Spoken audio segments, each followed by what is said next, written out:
A good Tuesday morning, everyone. I'm meteorologist Evan Noorani. We appreciate you joining us here for Beyond the Forecast. It has been a warm start to the week across San Diego County with temperatures soaring into the 80s out by the coast, the 90s inland. A big change and a switch up from what we saw well into May and June. For those handful of months, we saw that marine layer built in out by the coast. It extended inland for many days, helped to keep our temperatures a little bit more mild and comfortable, where the coastline was barely maxing out in the low 70s, in some cases the upper 60s. Changes have been made now for the month of July as a ridge of high pressure is building overhead, and boy, it is leading to some very hot temperatures, not only here in San Diego, but across the country. Now, keep in mind that when this heat comes about, we tend to see a rise in heat-related illnesses, heat stroke, heat exhaustion, but those hot summer temperatures aren't only potentially harmful to your physical health. Extremely hot days can also lead to mental distress. In today's Health Minute, that's how we're starting the show off today. Mandy Gaither is explaining how heat can harm mental health and has ways to halt high temperatures from taking a toll on your well-being. It's no secret extreme heat puts a strain on the body, but it also burdens the brain. When we feel hot, we are physically uncomfortable, and it makes it much more difficult to regulate emotions, feel calm, patient, and make decisions. Psychologist Susan Alberts with Cleveland Clinic says that can make a person feel stressed, irritable, sad, depressed, and anxious. Heat mimics anxiety. Symptoms such as sweating, racing heart, dizziness. These are common to being overheated and anxious, and your brain can mistake the two. To halt heat from taking a hit on your mental health, Albert says to first recognize what's happening. If you're feeling irritable or your mood has changed, you may be overheated. Cool down your body quickly by drinking some cool water or placing a washcloth on your wrist or behind your neck for 60 seconds. Albert says regulating your body temperature can help you feel calmer. She says to drink cool water throughout the day. Don't wait until you're thirsty. You can also stay hydrated with water-rich foods like frozen grapes, popsicles, or cucumbers, and find ways to get good quality sleep even on hot nights. Take a cool shower before bed. Use fans or blackout curtains. Anything that is going to help to cool down your bedroom is going to be a game changer for your sleep and your mood during the heat. For Health Minute, I'm Mandy Gaither. And that reminder to try to get plenty of healthy sleep is extra important, considering even our overnight lows have been trending about 5 to 10 degrees above average, making for some warm nights. We know it is summer after all in San Diego, and with it, people are still going to be enjoying the outdoors, as you should. Take a live look outside. This is what our beaches look like right now. Notice, like we mentioned just a minute ago, that marine layer is gone. We are back to blue skies, and with that lack of marine layer cloud cover, we've got the sun beaming down. UV exposure is very high for today and will be for a good portion of the summer. So make sure, even if you're hopping in the water, that you're lathering on the sunscreen while you're enjoying our local beaches. We know that the 4th of July was a very, very hot stretch for us, and we also saw a lot of people out at our beaches. Remember, the CDC says young children, the elderly, and those with pre-existing mental health or other chronic conditions are more vulnerable to those heat-related illnesses. So they say it's important to check in on them often on those extremely hot days. But as we mentioned, San Diego beaches, they are beautiful. We know that we have tons and tons of visitors that are coming into San Diego just to check out our local beaches. Plenty of people from around the world say that our beaches are what their countries all talk about as a place to be. So one of the reasons why we emphasize our beaches is because they're beautiful and they are cleaner as well, thanks to so many volunteers that we have.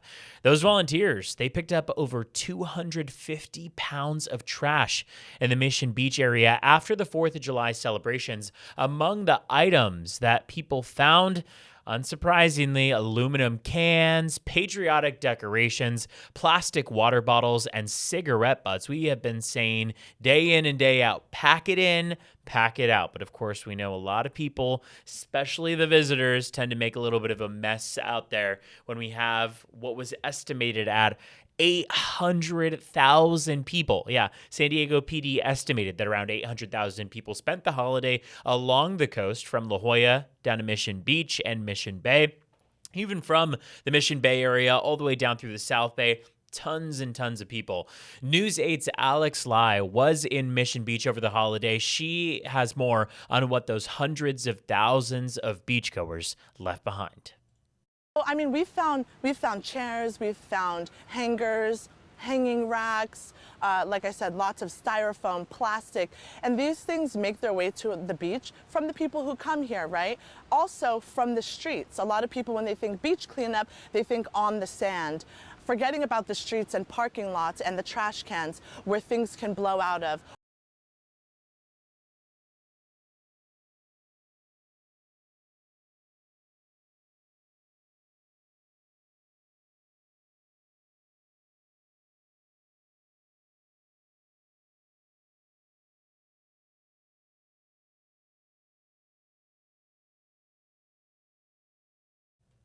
Well, it sounds like we're having some trouble getting Alex Lai's voiceover track in there, but the emphasis there, like we've mentioned, is to pack it in and pack it out. So it's a reminder to everyone who is visiting the coastline that anything you're bringing there should be brought back home with you or left in a trash can. Ideally, you're recycling in the process as well after your beach days. And remember, you've got a ton of people down there with you, so big amount of trash and people cleaning up after themselves can make a really huge difference. But we hope you all enjoyed your 4th of July holiday. I know it was a little ways away, but it is now the middle of July, and we're enjoying these warmer temperatures across the county. We want to switch gears a little bit and talk a bit about a tiny little fly that is causing some big problems out in East County. What we're referring to is the Mexican fruit fly, and it has spread beyond its original quarantine zone.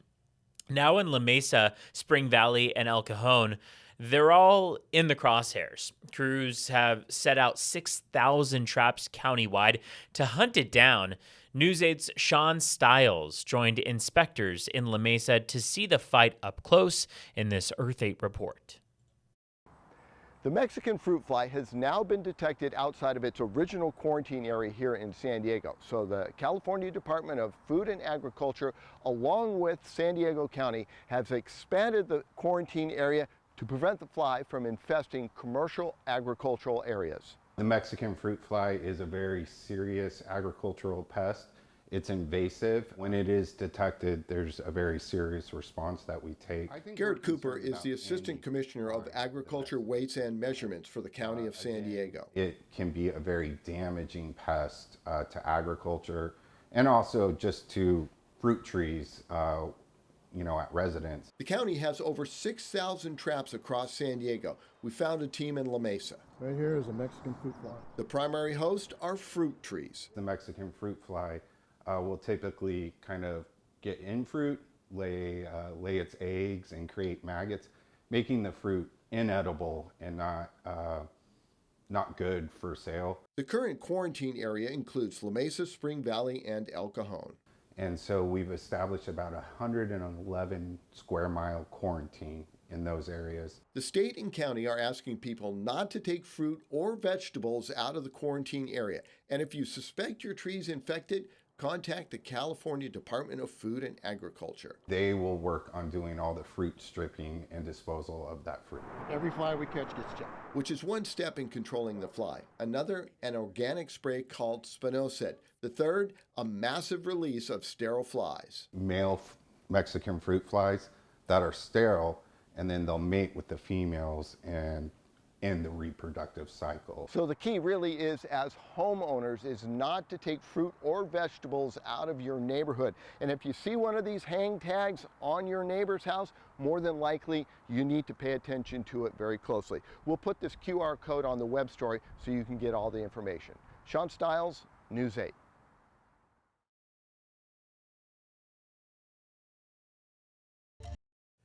Welcome back, everyone. 1041 on our Tuesday morning. It is another hot day across San Diego County, and we've got a lot to get to here and beyond the forecast. We've been talking a lot about what's going on out by our coastline, of course, our bluffs especially.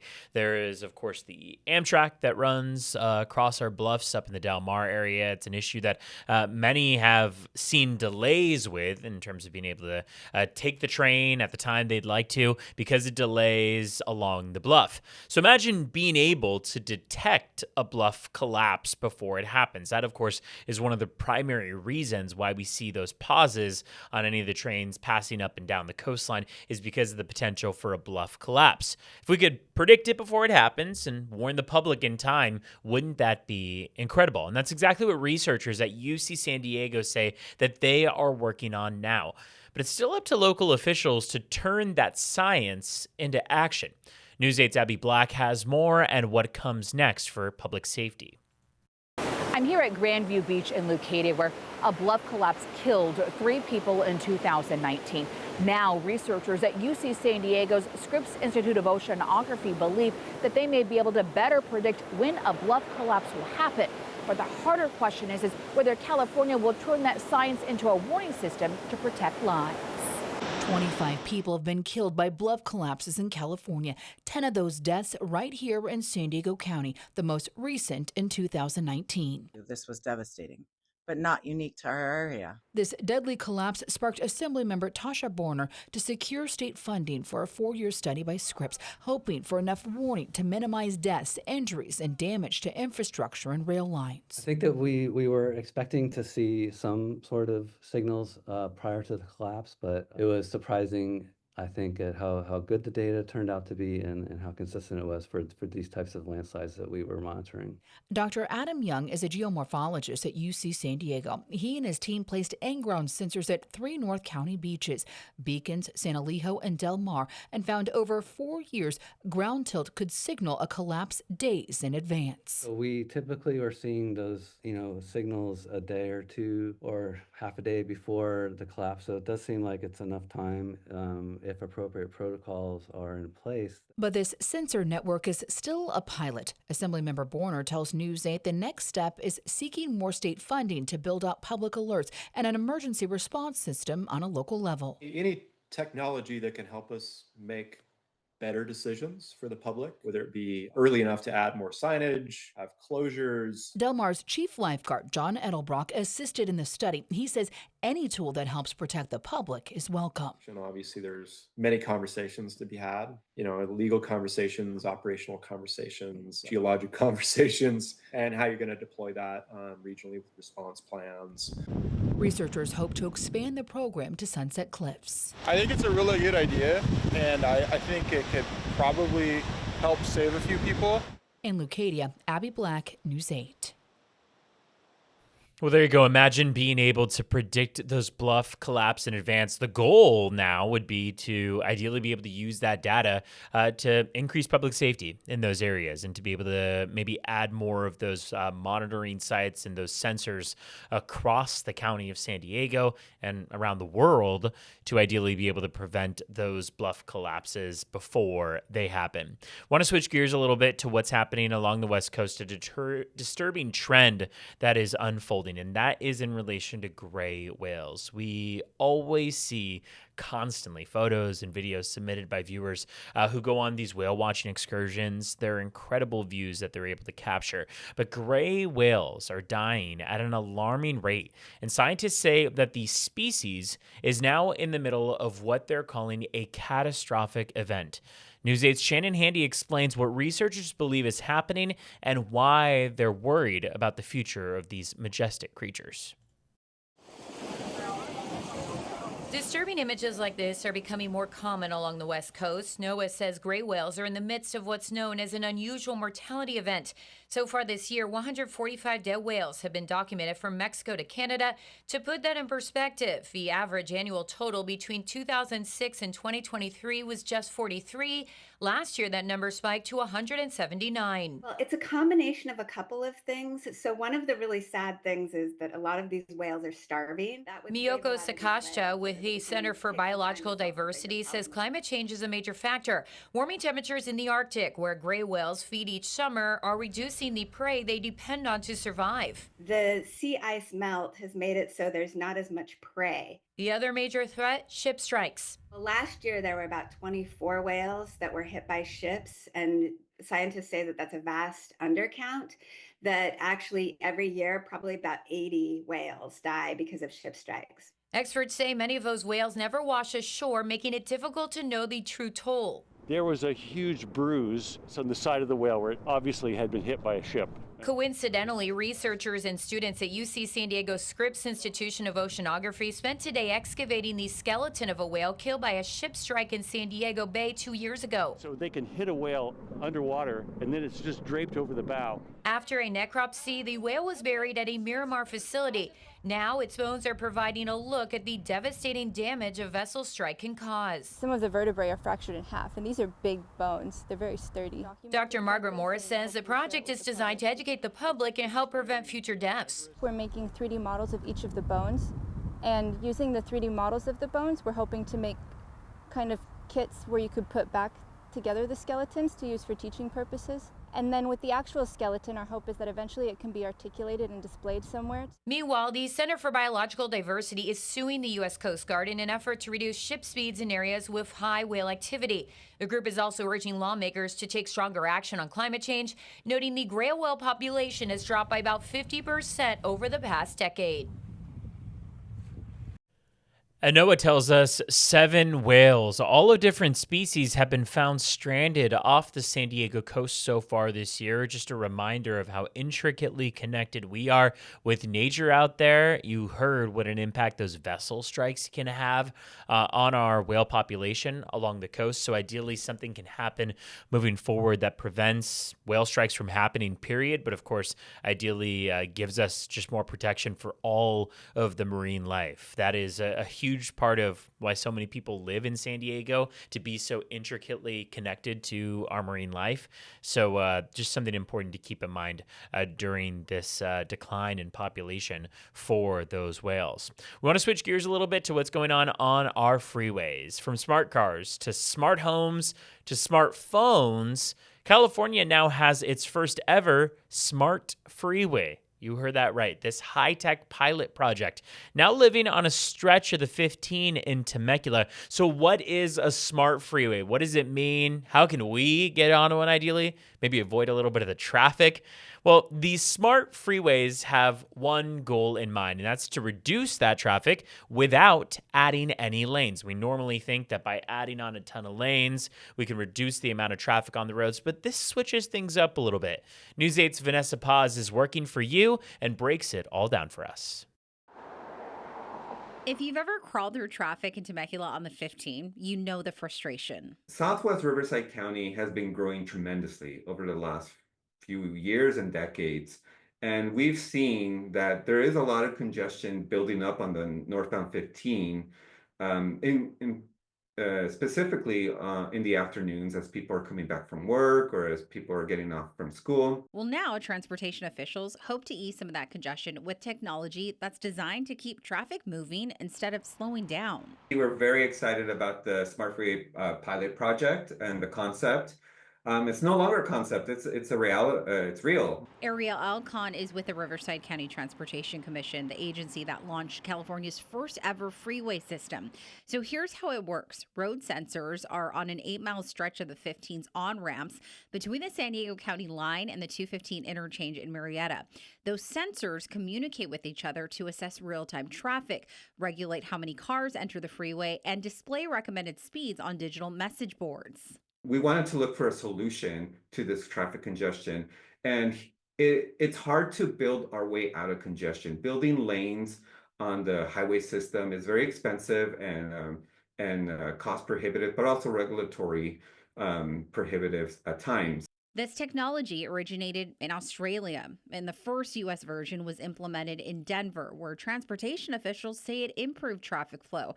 Here in Temecula, although drivers may now notice a longer wait time to get onto the freeway, we anticipate that their drive will be shorter, or they'll have a shorter drive to their destination. RCTC says drivers will be able to track the project's results through an online dashboard showing traffic speeds and traffic flow by the end of the year. This could be the future. I mean, we're testing the system out, so we are looking at ways to maybe adjust it or make even better. In Temecula, Vanessa Paz, News 8.